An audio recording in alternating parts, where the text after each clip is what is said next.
Ya, Assalamualaikum warahmatullahi wabarakatuh. Selamat pagi, siang, sore, ataupun malam. Bersama saya Herlambang, selamat datang di video pembelajaran untuk mata kuliah dasar pemrograman menggunakan bahasa pemrograman Python. Di video kali ini, saya akan sharing tentang instalasi Python, kemudian instalasi text editor yang saya gunakan yaitu Visual Code. Nah, kenapa saya tidak menggunakan PyCharm? Sebenarnya preferensi masing-masing. Kalau saya pribadi, biar tidak menginstal banyak program saja. Oke, langsung saja kita mulai. Kita download terlebih dahulu untuk program Python-nya. Nah, kita download terlebih dahulu program Python-nya. Nah, silakan di-download sesuai dengan OS masing-masing dan versi Python-nya sesuai dengan kebutuhan masing-masing. Saya sudah download, ini saya skip. Kemudian yang kedua, kita download untuk Visual Code-nya. Nah, Visual Code-nya sama di-download sesuai dengan OS masing-masing, yang macOS, yang Windows, yang Linux. Nah, kalau sudah di-download, di sini saya sudah mendownload ya, Python sama Visual Code-nya. Langsung saja kita install terlebih dahulu Python-nya. Setelah itu baru install Visual Code-nya. Saya install untuk Python-nya.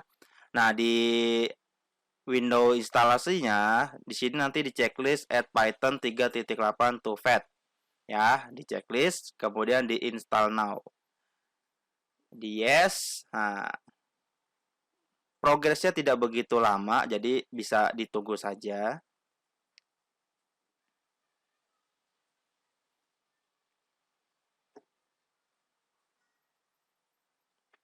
Sambil menunggu bisa disiapkan minuman atau cemilan-cemilan ringan biar semangat untuk belajar Python-nya.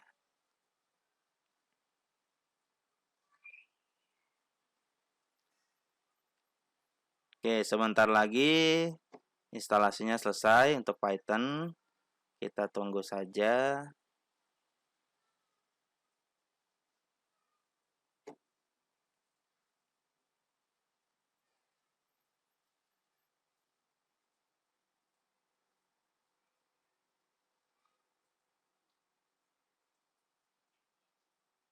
Ya, sudah selesai. Ada tulisannya, setup was successful. Nah, kalau sudah selesai bisa di-close saja. Kemudian sekarang kita cek, kita pastikan kembali apakah Python-nya sudah berhasil diinstal. Kita buka command prompt, diketikkan saja cmd, buka command prompt-nya di sini, lalu kita ketikkan Python min version. Nah, kalau berhasil ada versi Python yang sudah terinstall, Python 3.8.5. Nah, kalau sudah berhasil seperti ini berarti Python kita sudah berhasil diinstal. Nah, berikutnya kita install untuk Visual Code-nya. Sama, di double klik saja dari file yang sudah di-download tadi, kemudian di I accept, next, di next saja. Nah, ini kemudian di checklist bisa, desktop icon-nya bisa di checklist jika memang mau. Kalau saya tidak perlu biar tidak penuh di desktop icon-icon di desktop. Kemudian ini yang utama adalah add to path, ini wajib di install, wajib di checklist ya maksudnya ya. Oke, kalau sudah di next. Nah, kita tunggu lagi, tidak begitu lama untuk proses instalasinya. Kita tunggu saja.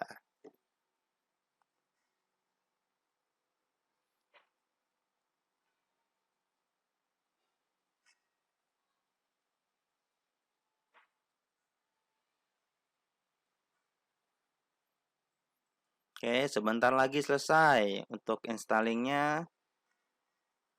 Ya, selesai. Completing the Visual Studio Code Setup Wizard. Nah, sudah selesai untuk instalasinya. Bisa kita langsung launch Visual Studio Code-nya. Di oke, finish. Oke, kalau sudah beginilah tampilan untuk Visual Studio Code. Ya, warna hitam ya, karena dia menggunakan color theme-nya dark, warna hitam. Kalau tidak suka bisa kita rubah kok. Di sini di file, preference, kemudian ada color theme. Nah, ini bisa kita rubah sesuai dengan yang diinginkan gitu ya. Boleh yang warnanya biru dan lain-lain. Ini disesuaikan dengan preference masing-masing. Nah, kalau saya sukanya yang versi dark theme. Oke, kalau sudah, sekarang kita buat folder ya. Kita masuk ke sebelah kiri ini yang folder, open folder. Nah, kita buat folder di sini, buat folder dulu. Kita tulis aja belajar Python. Oke, kalau sudah di select foldernya. Nah, oke, kalau sudah belajar Python seperti ini akan muncul. Nah, kita bisa klik new file yang ada di sini ya, new file. Kita tulis saja latihan 1.py. Py itu adalah ekstensi untuk file Python. Nah, kalau sudah dibuat filenya, nanti di sebelah kanan ada do you install the recommended extension for Python gitu ya. Jadi karena Pythonnya ini belum terintegrasi dengan Visual Code, dia minta install nggak gitu. Nah, boleh install dari sini, boleh saja kita install dari sini, atau kita bisa menginstal dari yang sebelah kiri. Di sini ada namanya extension, sini ya. Nah, ini boleh diabaikan saja, di close juga bisa. Nah, di sini extension ini adalah, nah kita ke extension ini, nah extension ini bisa kita tambahkan untuk yang Python. Tinggal diketik aja Python. Nah, sudah ada. Nih ya, yang logonya seperti ini, diklik ada tanda bintangnya, lalu kita install untuk Python-nya. Nah, sebenarnya kenapa sih kita harus menambahkan extension Python di dalam Visual Code?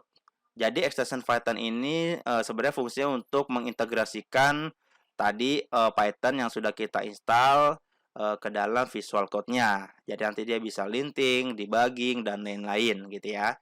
Jadi, kalau tidak ada ya berarti nanti dia tidak bisa apa akan dipertanyakan gitu file Python-nya. Oke, sudah selesai. Nah, kalau sudah selesai, maka kita bisa menggunakan Visual Code ini untuk pemrograman bahasa Python, gitu ya.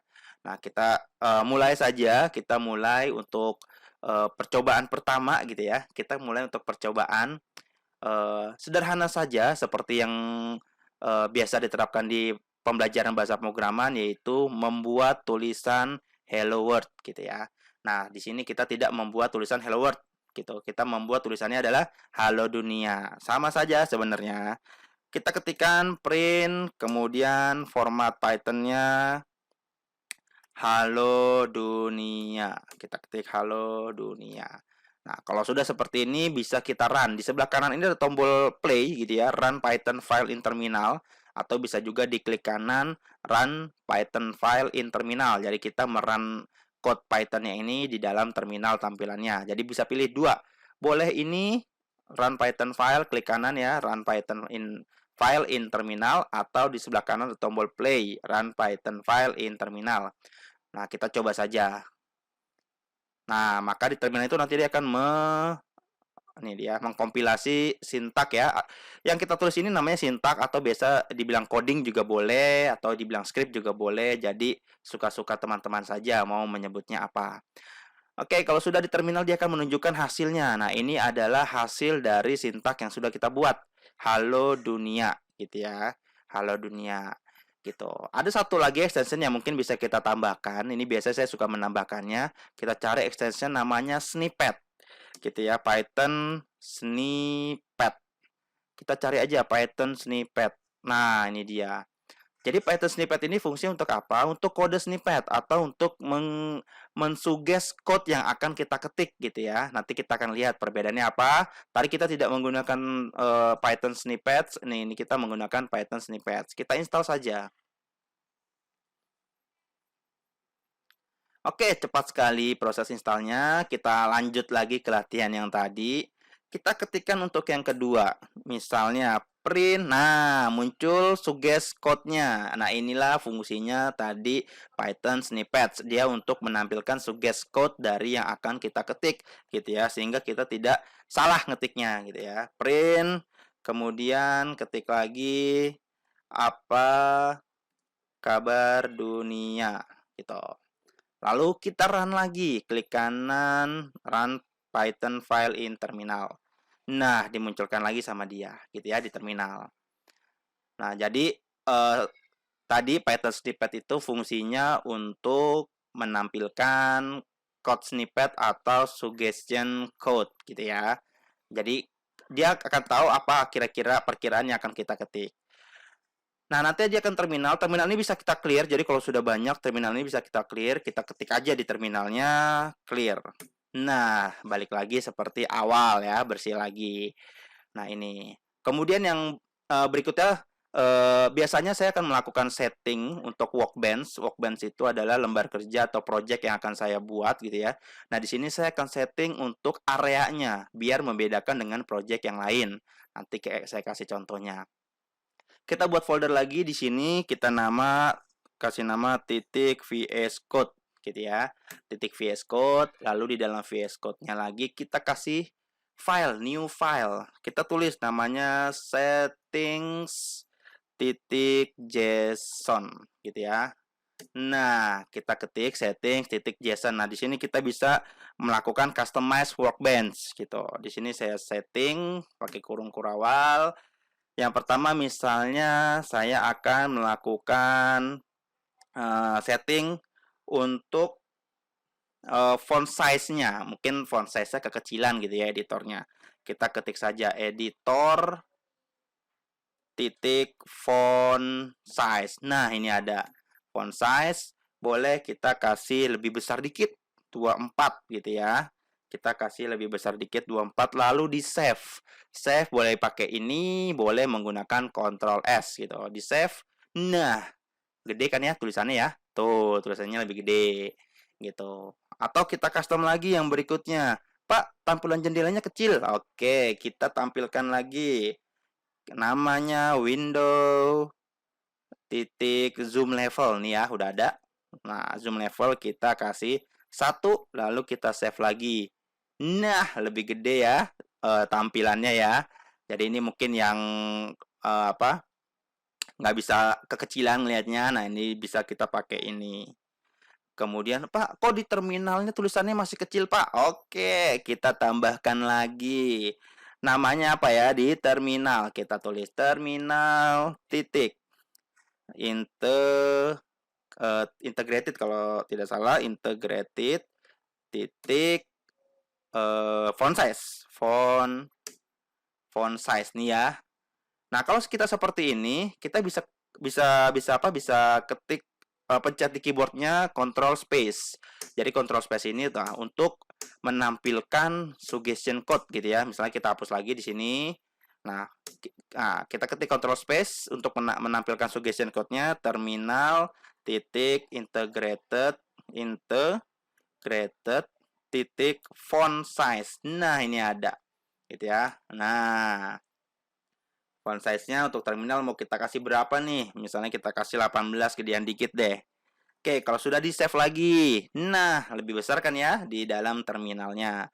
Gitu. Jadi bisa ya, semua bisa kita lakukan. Banyak sekali parameter-parameter yang bisa kita setting ke dalam workbench kita biar membedakan workbench kita dengan dokumen project yang lain.